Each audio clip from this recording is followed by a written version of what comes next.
Même en zone verte, les mesures sanitaires vont continuer. Voilà le sujet de cette capsule audio. Ici, je vise à faire un commentaire sur l'actualité là, en lien avec la crise du coronavirus, plus spécifiquement en relation avec la réalité québécoise. Donc, je tiens à vous en avertir là, d'entrée de jeu. Donc, l'essence de mon propos aujourd'hui, c'est de vous amener à réaliser que nous sommes dans un engrenage particulier où le retour à la normalité d'avant-crise n'est pas prévu. Donc, par rapport aux différentes régions du Québec, il y a eu le passage là, récemment de certaines régions qui étaient en zone rouge à orange. Donc, ici au Québec, il y a un palier d'alerte. Donc, avec différents critères. Donc, s'il y a beaucoup de cas, une zone peut être rouge. Ensuite, elle peut tomber en orange s'il y en a un peu moins. Ensuite, jaune et verte. Mais ce qu'il faut comprendre, c'est que si le nombre de cas diminue de gens atteints du coronavirus et que des zones deviendraient éventuellement vertes au Québec dans quelques semaines, quelques mois, voire à l'été, où habituellement il y a moins de transmission là, de virus, bien, ça ne représente pas pour autant la fin de la crise sanitaire et de l'imposition des mesures. Si vous allez sur le site Internet officiel du gouvernement du Québec, je vais vous donner le lien, vous allez retrouver un graphique qui vous parle des différents paliers d'urgence et que même en zone verte, les mesures sanitaires que sont la distanciation physique, donc être à 2 mètres des autres, le port du couvre-visage, etc., vont rester pareils. Donc, faut bien réaliser que le gouvernement présent nous a mis dans un engrenage où il n'y a pas de sortie de crise de prévu. Donc, même si la situation s'améliore, parce que les gens peuvent croire, je vais faire attention pour respecter les mesures parce que ça va permettre de diminuer le nombre de cas pour éventuellement qu'il y ait une sortie de crise. Mais c'est pas ça qui est prévu dans l'agenda. Si vous allez sur le site Internet du gouvernement, c'est ça, vous pouvez bien beau là, faire attention, là, c'est bien correct, mais le point, c'est que la diminution du nombre de cas, c'est pas prévu que ça soit la raison qui permettrait la sortie de crise. Et c'est ça qui est particulier, là, qui est très aliénant pour les gens, là. Donc, c'est sûr qu'on va nous dire, c'est lorsque les gens vont être vaccinés que ça va représenter un relâchement des mesures ou une sortie de crise. Mais encore là, pour les gens qui sont vaccinés présentement au Québec, bien, ces gens-là se font dire qu'ils doivent respecter pareil les mesures sanitaires parce que le vaccin, entre guillemets, fait en sorte qu'ils peuvent, pareil, attraper le coronavirus et le transmettre. Donc, la vaccination actuelle, dans le fond, ne représente pas la sortie de crise. Mais là, il y a des gens qui vont dire c'est parce qu'il n'y a pas une masse critique de gens vaccinés. On verra bien lorsqu'il y aura une masse critique, mais tout ce que je peux vous dire, c'est que nous sommes présentement dans un engrenage où il y a un enlisement dans la crise. Et c'est sûr que par rapport à tout ça, on assiste à l'émergence d'une nouvelle normalité depuis 1 an. En fait, au moment où je vous parle, ça fait un peu plus d'1 an que le gouvernement du Québec gouverne par décret en prolongeant tous les 2 semaines l'urgence liée à la crise sanitaire. Donc, moi, je trouve ça totalement abusif, exagéré. Donc, et c'est sûr que j'ai l'impression que certains responsables du gouvernement qui y prennent goût. Et ce qui devait être temporaire est en train de devenir permanent. Et c'est ça que je n'aime pas, que je n'apprécie pas. Et c'est sûr qu'au début de la crise, on nous dit « Ah, c'est juste une crise, c'est juste un état d'urgence pendant 2 semaines où on confine les gens. » Et puis finalement, le confinement est devenu 1 mois. Puis finalement, il est devenu plusieurs mois. Il y a eu une petite pause pendant l'été, puis retour au confinement. Donc, il y a une prolongation de la crise. Et ça me faisait penser un petit peu à ces films à caractère humoristique. Il y en a plusieurs qui ont été faits où, vous savez, vous avez une famille qui reçoit un membre de la famille. Ça peut être, par exemple, un oncle, ça peut être un enfant qui va vivre chez eux, mais c'est pour dépanner de manière temporaire. La personne n'est pas supposée rester là longtemps. Et souvent, à travers certains films à caractère humoristique, ben finalement, la personne qui était là, qui était censée être là d'une manière temporaire, ben ça se prolonge dans le temps, puis ça se prolonge dans le temps. Je ne sais pas s'il y en a parmi vous qui avaient vu le film humoristique par rapport au temps des fêtes, la période de Noël. En québécois, le titre, c'est Le sapin a des boules. En anglais, Christmas Vacation, mettant en vedette Chevy Chase. C'est un film là, des années 90, donc ça remonte quand même il y a longtemps. Mais à travers ce film-là, bien, c'est une famille aux États-Unis qui, pour le temps des fêtes, vont recevoir, il y a un oncle qui se présente de manière imprévue avec son véhicule motorisé. Et pour faire avaler la pilule, ben, c'est sûr que la mère de famille dit « Ah, c'est juste temporaire ». Et puis là, il reste là pendant un certain nombre de temps. Là, ça crée des tensions, naturellement. Et la crise sanitaire, je la vois un petit peu comme ça. C'est qu'on nous dit pour nous faire avaler la pilule, « Ah, c'est juste temporaire ». Mais là, finalement, quand on regarde les critères en lien avec la sortie de crise potentielle, parce qu'il y a des gens qui peuvent croire, ben là, quand on va être en zone verte, ils vont nous ordonner nos libertés comme avant. Non. C'est pas ça qui est indiqué sur le site du gouvernement. Puis vous allez pouvoir regarder le lien là, qui se rapporte à ça, là, le lien web que je mets en bas de l'enregistrement à présent. Et c'est sûr que l'idée de nous vendre l'idée que c'est temporaire permet d'accepter des choses qui, autrement, il y en a beaucoup d'entre nous qui accepteraient pas. Et c'est la même chose par rapport au phénomène du port des masques là, en zone rouge pour les jeunes enfants. Donc, à partir du primaire. Donc, l'idée, c'est qu'on dit aux parents, « Ah, ben, c'est temporaire que les jeunes vont porter des masques à l'école du primaire. » Et puis, finalement, ben, les jours passent. Et moi, j'ai l'impression que l'histoire de tout le temps dire « c'est temporaire », c'est pour empêcher des gens de faire des retours contre le gouvernement. Parce que, tu sais, quelqu'un ne va pas, par exemple, dépenser de l'énergie, de l'argent en grande quantité pour, par exemple, faire une poursuite sur une mesure qui dure à peine 2 semaines. Parce que, dans le fond, est-ce que ça vaut la peine de dépenser de l'énergie pour quelque chose qui ne dure pas longtemps? Mais le problème, c'est qu'est-ce qui était censé durer 2 semaines ou quelques jours peut être prolongé pendant 1 mois, pendant plusieurs mois. Et une longue période de temps, c'est tout le temps ça l'affaire. Et pour ce qui est du port du masque sur les enfants, on verra bien qu'est-ce que ça va donner. Tu sais, moi, j'imagine des enfants là, au primaire qui sont à l'âge d'apprendre à lire.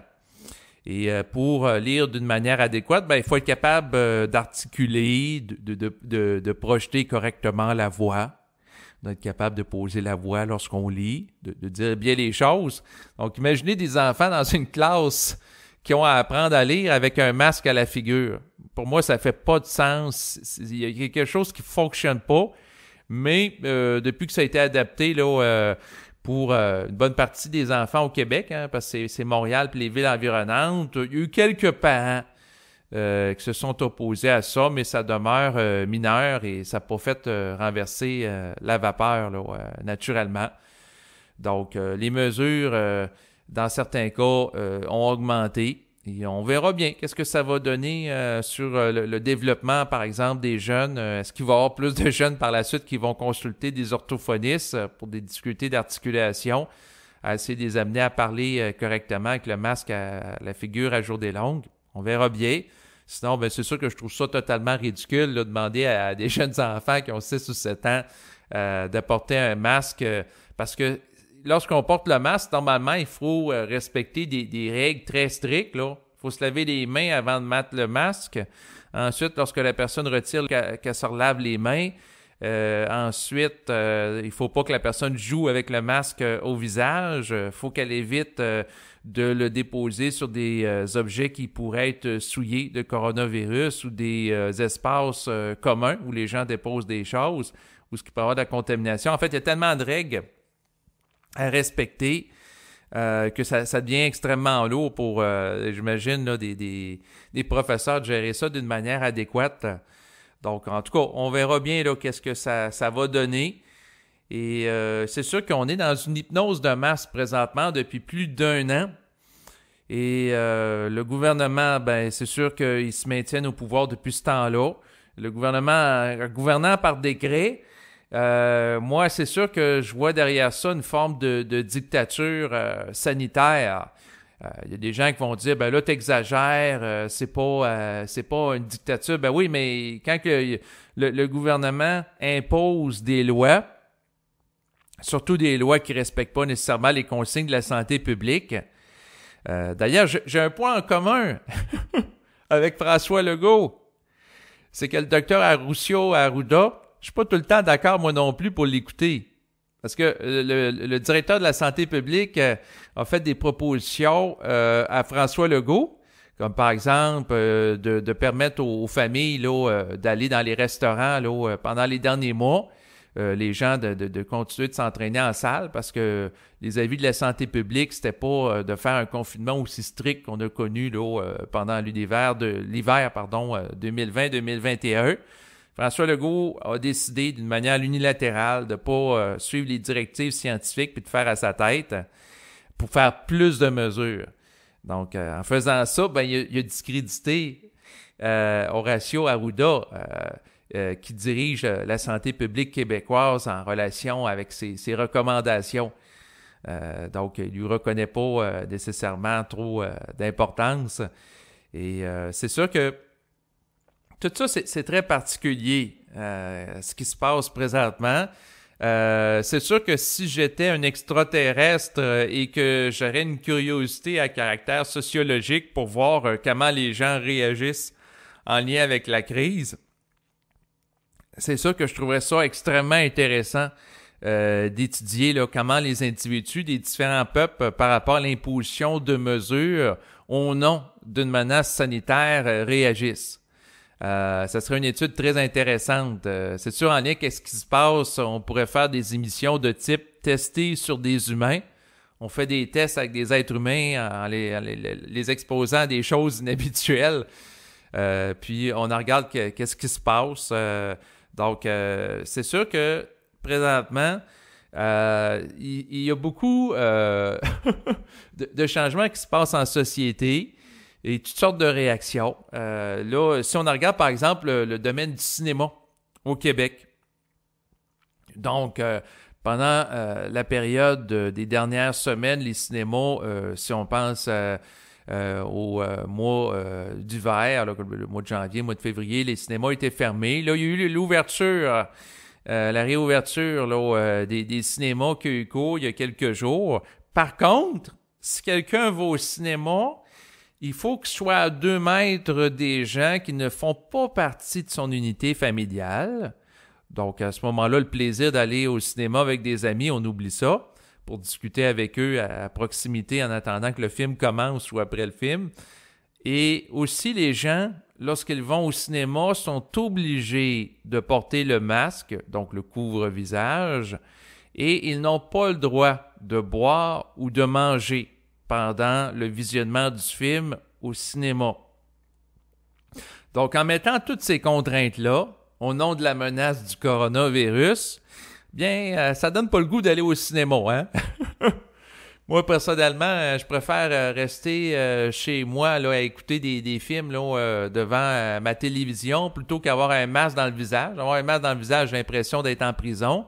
Ensuite, tu m'empêches de manger du popcorn ou manger, ça peut être une barre de chocolat ou boire du jus pendant le film. Ben là, il n'y a plus les gâteries. Puis ensuite, il faut que je sois à 2 mètres des gens qui font pas partie de mon unité familiale. Ben là, ça crée une lourdeur. Donc, non. De toute façon, je n'allais pas souvent au cinéma. J'allais peut-être 1 ou 2 fois par année. Mais les mesures sont tellement strictes que ça a réussi à me dissuader d'aller au cinéma, d'y retourner. Donc, je ne sais pas si les gens qui s'occupent des cinémas vont connaître une grande baisse d'achalandage où les gens vont se soumettre à ça, étant tannés d'être chez eux pour trouver un prétexte pour de sortir de la maison. Mais ça fait voir qu'est-ce qui se passe. Ça pourrait donner place à une étude sociologique sur la fréquentation des cinémas au Québec suite à l'imposition des mesures sanitaires. et de voir la réaction des individus en tant que collectif. Donc ça pourrait être un sujet d'une thèse de doctorat. C'est sûr que présentement, les sociologues qui étudient la société, ils ont beaucoup de matériel. S'ils veulent faire de la recherche là, sur le comportement, il y aurait plein de sujets là, pour faire des doctorats. Le rapport à la mort t'empêche, par exemple, des gens de voir une personne en train de mourir dans une résidence. Il y a eu le cas, là, il y a une personne qui était dans une résidence pour les gens qui sont sur le point de mourir. Et comme elle ne pouvait pas rencontrer plusieurs membres de sa famille à cause des règles, il a fallu qu'elle soit sortie dehors à l'extérieur, alors qu'il fait encore froid dehors, pour les voir, les différents membres de sa famille. Donc, c'était ça ou rien, à cause des règles sanitaires qui sont strictes. Donc, une personne qui était sur un lit d'hôpital, la personne était sur le point de mourir dans quelques jours, est obligée d'aller à l'extérieur au froid hivernal. Donc, c'est très déshumanisant pour avoir le privilège de voir pendant quelques instants les membres de sa famille. Donc, on en vient avec des comportements comme ça. Et c'est l'hypnose de masse qui rend ça possible. Puis plus que le temps avance et plus qu'on induit dans l'esprit des gens que le virus est une menace, que la crise est grave, même si le nombre de cas diminue, et plus que ça amène à engendrer l'acceptabilité sociale de mesures qui autrement les gens de la population n'accepteraient pas sans protester. Donc c'est de voir le mécanisme qui est en cours.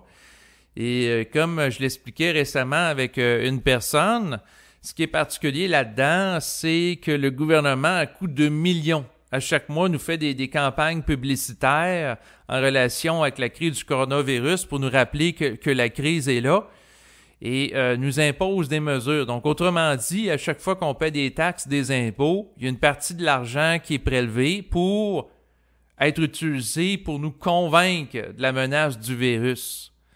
Donc, pour nous hypnotiser, pour nous conditionner socialement. Et c'est sûr que le conditionnement devient de plus en plus lourd, de plus en plus rigide. Et la censure également là, devient de plus en plus grande en parallèle là, sur le web. Donc, il y a eu de la censure qui a été faite là, par rapport à des gens qui s'opposent ou qui vont critiquer la vaccination. C'est sûr que par rapport à ça, pour ne pas être censuré, eh bien, j'en parlerai pas ici de ce que je pense là, par rapport au vaccin.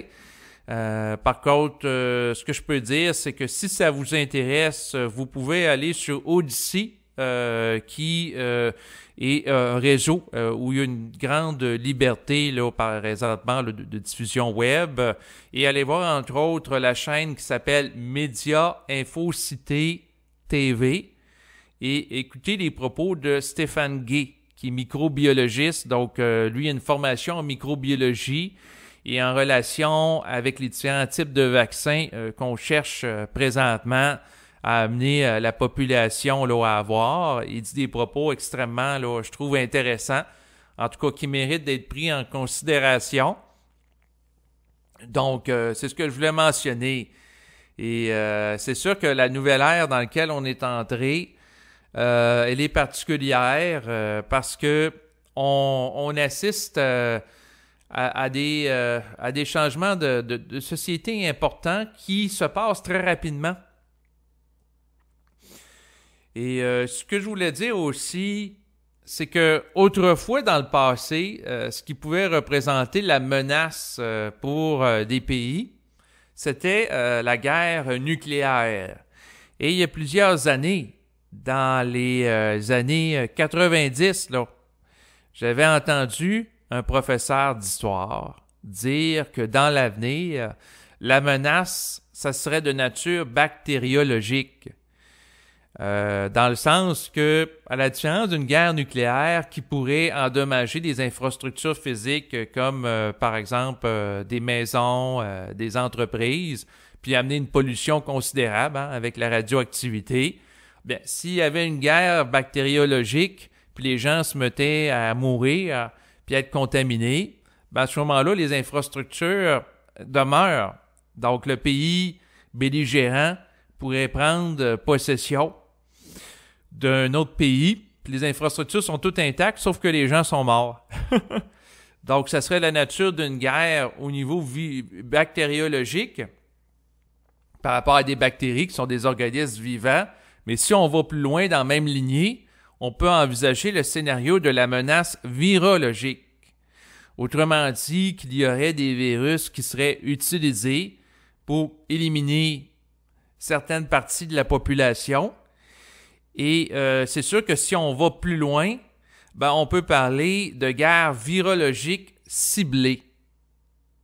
Par rapport à ça, j'ai été stupéfait en écoutant la télésérie qui s'appelle sur Netflix, que vous pouvez y retrouver sur cette plateforme où il y a des films, des épisodes de téléséries qui sont présentés, là, web, là. Ça s'appelle Designated Survivor. Donc, le survivant désigné. Et il y a 3 saisons. Puis, au fil des jours, je me suis mis à écouter les saisons. Au début, c'était une intrigue politique. Donc, c'est sûr que si vous voulez pas que je vous dévoile des punchs par rapport à cette série, je vous propose de mettre sur pause maintenant l'enregistrement que vous écoutez, là, naturellement. Parce que sinon, moi, je me permets de dévoiler certaines choses. C'est que par rapport à Designated Survivor, je me suis dit, je vais écouter ça en période de crise de coronavirus, ça va me permettre de me changer les idées. Puis au début, l'intrigue, c'est que, dans le fond, est-ce que c'est le Congrès ou la Maison-Blanche? En tout cas, un des deux a été attaqué aux États-Unis. Donc, par la suite, ce qui est arrivé, il y a eu un attentat là, incroyable. Et par la suite, l'intrigue tourne alentour de ça. Donc, c'est qui a amené cet attentat-là où l'essentiel des membres du gouvernement ont été tués et qu'il ne restait plus que le survivant désigné qui a été nommé le président des États-Unis là, pour faire face à la situation, pour qu'il y ait au moins quelqu'un en poste. Et l'intrigue de la première saison tourne alentour de ça. Ensuite, une deuxième saison où, l'intrigue tourne alentour des problématiques auxquelles le président des États-Unis dans la gestion du pays peut être confronté. Ça peut être des fuites d'informations, donc différents problèmes avec d'autres pays, etc. Et ça, c'est quand même intéressant. Sans doute quelqu'un qui voudrait devenir président des États-Unis ou dirigeant politique pourrait trouver intéressant d'écouter ce type de télésérie-là parce que ça présente comment que des gens au pouvoir peuvent réagir par rapport à certaines problématiques, puis ça nous présente des solutions. Puis par la suite, dans la 3e saison de Designated Survivor, il est question de la menace virologique. Et là, ça, c'est pendant plusieurs épisodes. Et là, on parle d'une menace virologique très sophistiquée. C'est-à-dire qu'on évoque dans la télésérie, c'est de la science-fiction, là, naturellement, là, le scénario où il y aurait un virus qui serait propagé aux États-Unis pour éliminer spécifiquement là, les gens qui ont une certaine couleur de peau et ça servirait un dessin politique. C'est-à-dire que dans le scénario, qui est naturellement fictif dans la télésérie, eh bien, les républicains voyant le nombre de personnes de couleur peau blanche diminuer au fil des ans, alors que les gens là, de nationalité là, d'origine hispanique, les gens qui ont la peau bronzée ou les gens noirs augmentent. Donc, eux autres ont eu peur que leur électorat habituel, les Blancs, en diminuant, ça ferait en sorte qu'ils ne seraient pas réélus dans les prochaines années, auraient mis en place, eh bien, avec une entente avec certains bioterroristes, la propagation là, d'un virus pour éliminer spécifiquement les gens qui n'ont pas la peau blanche aux États-Unis. Bien sûr, c'est un scénario d'horreur et de science-fiction. Et une bonne partie des épisodes tournent alentour de la menace du virus. Et moi, j'ai été surpris de voir ces épisodes parce que, premièrement, ça a été fait avant la crise du coronavirus. La télésérie date d'avant de l'année 2020. Et on met beaucoup l'emphase sur la menace du virus. Et on met... C'est comme dans la télésérie, on fait allusion à différentes menaces. C'est comme si, par rapport à l'époque présente, eh bien, la menace nucléaire était moins pertinente. Et là, avec le développement en matière génétique, c'est elle qui devient la menace de plus en plus grande auquel pourraient être confrontés les États-Unis. Puis on met l'emphase là-dessus parce que il y a différentes menaces là, qui, dans le fond, sont présentées. Bon, c'est souvent des fuites d'informations à l'heure des médias sociaux. C'est souvent des menaces, des conflits entre des individus importants, des individus clés. Ensuite, des menaces qui peuvent venir de d'autres pays. Mais là, la menace sur laquelle on met beaucoup d'emphase, c'est celle du coronavirus, d'un virus, pardon. C'est pas nécessairement un coronavirus, mais un virus. Et ça se passe quelques mois, dans le fond, où a été faite cette télésérie-là avant la crise du coronavirus. Et c'est quand même particulier, mais je dois reconnaître, en écoutant la télésérie, si vous ne l'avez pas écouté, ça peut valoir la peine de la visionner. Que à quelque part, ça tombe à pic parce que en effet, la menace actuelle auquel on met beaucoup d'emphase dans les médias, c'est celle-là. Puis dans la télésérie, il est question de mesures de confinement par rapport au virus. Moi qui cherchais à me changer les idées en écoutant ça, ouais, c'est particulier. Sinon, je voulais vous proposer aussi d'écouter la télésérie sur Netflix, si ce n'est pas déjà fait, qui s'intitule Colony. Donc, c'est l'histoire aux États-Unis, encore une fois, où se déroule l'action d'une invasion extraterrestre là, qui se produit là, et plus particulièrement à Los Angeles, qui devient une colonie en relation avec des extraterrestres. Et en écoutant la première saison de la télésérie, eh bien, ce qu'on voit, c'est des gens là, qui fonctionnent dans une société avec des mesures, un peu comme nos mesures de confinement. Il y a le couvre-feu et un peu comme on voit présentement en Chine. D'ailleurs, sur ART, il y a eu un documentaire là, qui est disponible là, à ce sujet là, sur YouTube où on voit que des gens, pour passer d'une zone à l'autre, eh bien, ils doivent présenter un document un peu comme le code QRP qui doit être scanné là, en Chine là, pour passer d'une région à l'autre. Et c'est pas de la science-fiction. Là. En Chine, on est rendu là. Les gens ont leur badge pour passer ou leur téléphone cellulaire, devrais-je dire, puis il doit être scanné pour passer d'une région à l'autre dans l'optique d'éviter la contamination de coronavirus. Et dans la télésérie, il y a aussi des zones vertes où c'est des zones... là, ça me faisait penser un peu à nous autres au Québec avec nos histoires de zones vertes ou des zones qui sont comme moins à risque. Mais il y a des soldats un peu partout, puis les gens vivent dans un état policier, une forme de dictature, et qui est mise en place au nom de la menace des extraterrestres. Donc, l'idée de la télésérie, c'est que les extraterrestres ont envahi la Terre, ils ont pris le contrôle, puis grâce à des technologies de surveillance comme des drones, ils vont espionner, surveiller les citoyens un peu partout. Et en écoutant la télésérie, il y a un épisode qui passe. Je les vois pas, les extraterrestres. Deuxième épisode qui passe, je les vois toujours pas. Puis là, il y a encore des épisodes qui passent, puis on les voit jamais. Et c'est sûr que ça me fait penser un peu à ce qu'on vit présentement. On nous parle toujours de la menace d'un coronavirus, mais c'est une menace qui est invisible, on les voit pas. Et c'est comme tout est fait au nom de la menace, puis la gravité, puis tout, mais ça demeure une menace abstraite qu'on nous vend à travers les médias, dans le sens que des gens qui, dans le fond, vont s'effondrer par terre, comme si c'était présenté en passant là, au mois de... c'était au mois de février, au début de l'année 2020. Notamment là, une vidéo qui a été présentée là, sur le site de Radio-Canada où on voyait quelqu'un en Chine étendu au sol avec le masque au visage et des individus habillés avec des combinaisons déplacer le cadavre pour nous suggérer l'idée que la personne a été foudroyée par le coronavirus, un peu comme quelqu'un qui fait une crise cardiaque, puis la personne s'est rendue morte au sol comme ça, pour nous faire peur. Des gens comme ça, on n'en voit pas là, dans les rues. Là. Des jeunes enfants là, qui ont 6 ans ou qui ont l'âge de porter les masques en classe au primaire, qui meurent du coronavirus, on n'en voit pas. Donc, comment dire, si on cherche tant ça à nous faire convaincre qu'une menace liée au coronavirus, c'est parce que quelque part, c'est pas nécessairement une menace qui est évidente, dans le sens que si c'est une menace qui est directe, comme par exemple une inondation, À ce moment-là, on la voit, là, l'inondation. Là, si on voit que toutes les berges d'un endroit sont inondées, on n'a pas besoin de dépenser des millions de dollars pour nous convaincre que c'est une menace pour la civilisation. C'est évident.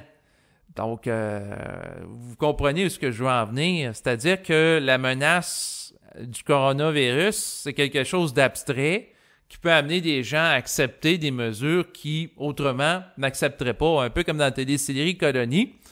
Il est toujours question que les gens doivent se soumettre à un couvre-feu. Ils sont surveillés un peu partout avec des drones. Bon, nous autres, on n'a pas des drones encore là, qui se promènent là, un peu partout là, au Canada, comme dans la télésérie. Mais il en demeure pas moins que il y a des zones dans le monde où il y a des drones pour surveiller les gens qui existent.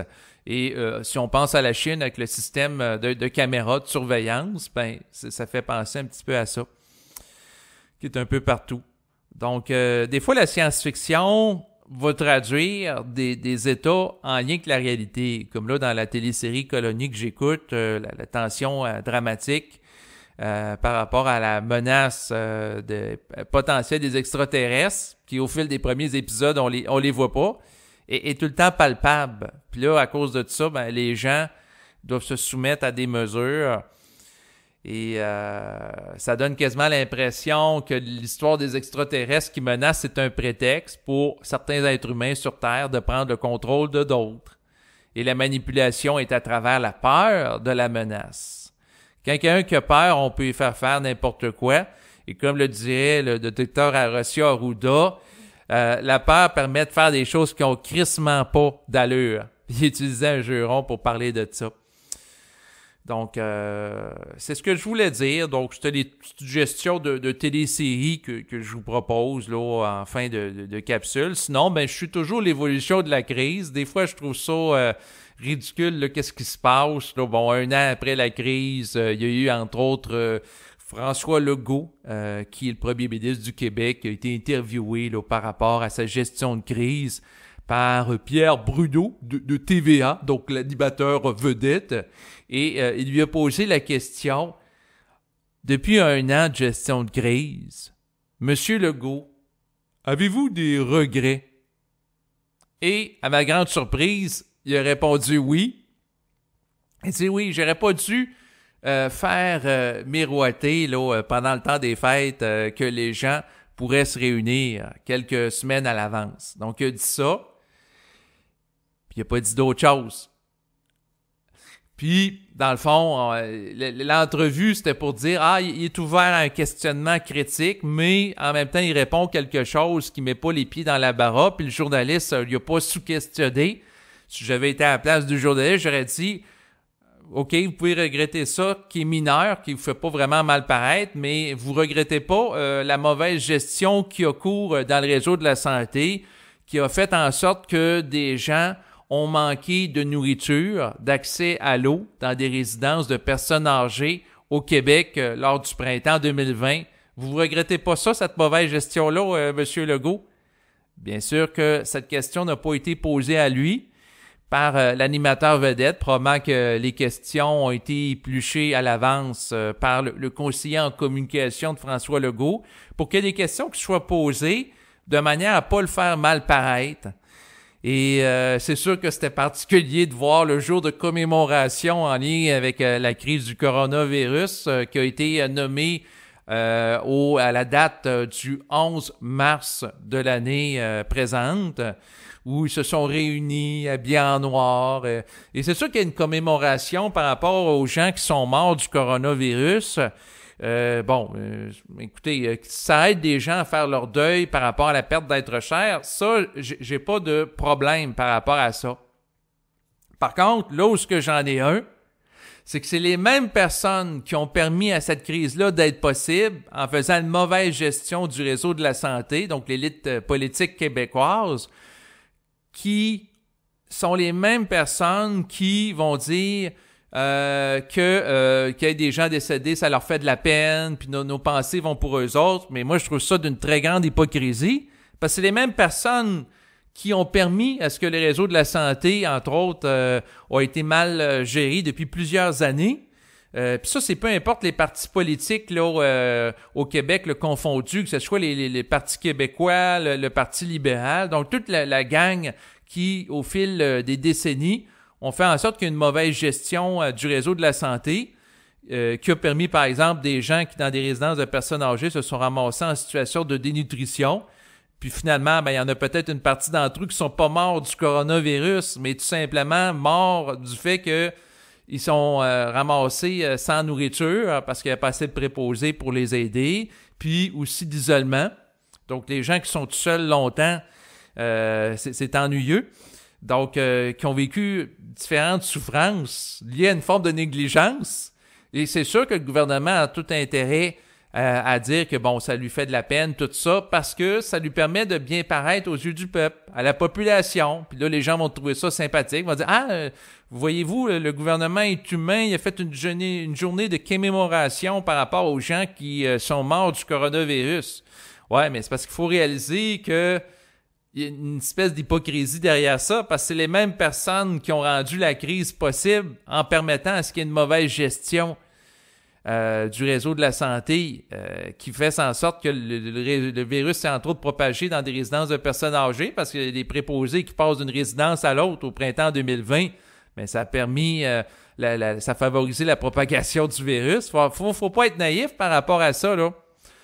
Donc, c'est ça qu'il faut réaliser là, par rapport à tout ce qui se passe. C'est sûr, c'est une opération politique qui se déroule présentement par rapport à l'idée de mettre tout le temps l'emphase sur la menace, parce que ça permet au gouvernement de François Legault d'avoir les deux mains là, sur le volant puis justifier des actions qui, autrement, ne le seraient pas dans sa gestion de crise. Et puis, bon, là voyez-vous, là, je voulais faire une petite capsule parce que je parlais un peu de la crise, de faire un petit commentaire. Et c'est sûr qu'un des éléments que je voulais vous parler, c'était le mode de vie qui s'installe depuis 1 an. Donc, en crise covidienne, le mode de vie qui s'installe pour les citoyens, c'est celui-ci. Donc, les gens sont appelés à faire du télétravail sous pression gouvernementale, donc de travailler à chez eux. Ensuite, pour les étudiants, formation à distance, donc étudier de chez eux devant l'ordinateur. Et on nous dit d'éviter les contacts sociaux, donc dont les contacts à caractère sexuel. Donc la ministre de la Santé, Theresa Tam, invite les gens à la masturbation. Donc celle qui dirige la santé au Canada, il y a des articles qui ont paru là, par rapport à ça. Elle dit que c'est une façon sécuritaire de vivre sa sexualité puis d'éviter la propagation du coronavirus. Fait que le mode de vie qui est proposé aux gens en ce début je dirais pas en ce début de crise, hein, c'est depuis 2021, mais en début de cette nouvelle ère de coronavirus, c'est celui de la personne qui passe son temps tout seul chez lui. On nous dit aussi qu'il faut éviter les contacts sociaux. Donc, la fête de Noël, on oublie ça. L'année passée, il n'y a pas eu de fête de Pâques, puis la manière que ça s'aligne, les gens ne sont pas autorisés de se rassembler là, en famille, sans doute, pour fêter Pâques là, en cette année 2021. Donc, en faisant ça, on isole les gens, puis c'est toujours d'être seul devant l'ordinateur. Donc, seul pour jouer à des jeux de hasard. Hein? Les gens, dans le fond, vont les inviter à rester chez eux ou des jeux vidéo. Au lieu de faire des jeux ou des sports en collectif, comme jouer au football, jouer au hockey, non, ça, c'est pas permis. Donc, c'est toujours rester chez soi. Chez soi pour le travail, chez soi pour les études, chez soi pour la sexualité, chez soi pour les jeux. Seul. Et c'est sûr que implicitement, à travers ça, c'est un mode de vie où les gens sont gardés devant des écrans. Et ce qu'il faut comprendre, c'est que tout ce qui passe à travers un écran peut être surveillé à distance. Toutes les données peuvent être enregistrées à distance. Donc, tout ce que vous entendez dans votre ordinateur ou que vous voyez sur votre écran, tout ça, ça peut être sauvegardé naturellement. C'est sûr que, dans le fond, le mode de vie qui s'installe est propice à l'espionnage massif des citoyens. Donc, plus qu'on est devant des ordinateurs en contact avec du numérique, puis plus que ce qui est produit comme des courriels, des messages sur Facebook, des vidéos, plus que ça peut être surveillé, observé à distance. Même chose pour les contacts sociaux. Si tu peux plus voir les membres de ta famille en personne, ben là, qu'est-ce qui risque d'arriver? C'est la multiplication des contacts avec des plateformes comme Zoom là, pour faire des télérencontres. Il y a des gens qui vont fêter Noël avec Zoom ou différents événements, ou les messages par courriel ou Facebook, mais tous ces messages-là qui sont produits peuvent être sauvegardés et entreposés sur des grandes banques de données, là, des big data qui existent. C'est l'infrastructure technologique actuellement où la quantité d'entreposage de données devient de plus en plus facile avec l'augmentation des performances des ordinateurs et des unités de stockage. Ben, ça permet de plus en plus d'avoir des dossiers très détaillés là, sur certaines personnes sur Internet. Là. C'est ça qu'on voit là, apparaître et ça modifie les rapports sociaux. D'où l'idée que je parlais tantôt, là, si j'étais un extraterrestre qui regarderait les choses de l'extérieur. Donc, si je serais pas pris à vivre l'événement, comme vous tous qui m'écoutez présentement, ben je ferais sans doute une étude sociologique sur qu'est-ce qui se passe sur la Terre avec le coronavirus. Puis les changements sociaux en termes de mode de vie là, qui s'installent là, en relation avec la crise. Et c'est sûr que je regarderai aussi qu'est-ce qui va se passer là, par rapport à la vaccination de masse, comment que les gens vont réagir. Donc là-dessus, je vais compléter cet enregistrement. Je vous remercie de votre écoute et je vous dis à bientôt. Au revoir.